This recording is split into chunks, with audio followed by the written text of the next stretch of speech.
Alors, maman, elle a mis nini? Foufou. Foufou, un tabac. Lengi.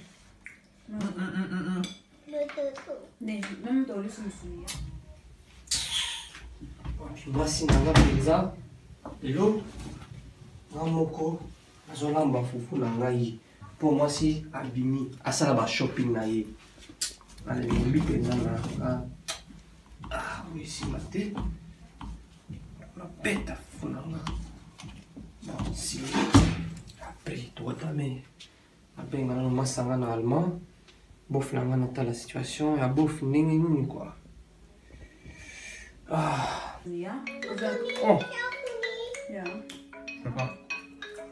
Oh, Max Nangai, Masampu.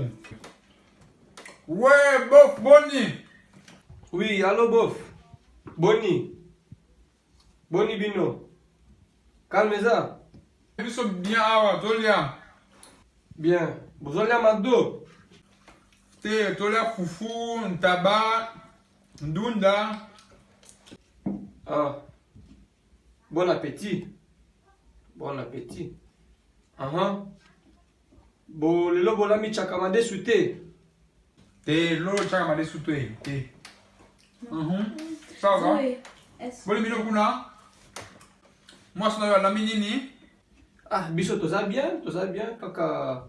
Ah, bof, lelo mwasi penza lambi te. Nga moko na lambi soso nanga na fufu nanga penza na lembi. Ah, mawa. Oui, oui. Bon, na bengi natala ka situation na bino bof. C'est bon. Nasepeli makasi. Torobengana. Ça va, on est ensemble. Merci pour l'appel, Nayo. Zamba Paoula. Pas de quoi. Merci. Au revoir.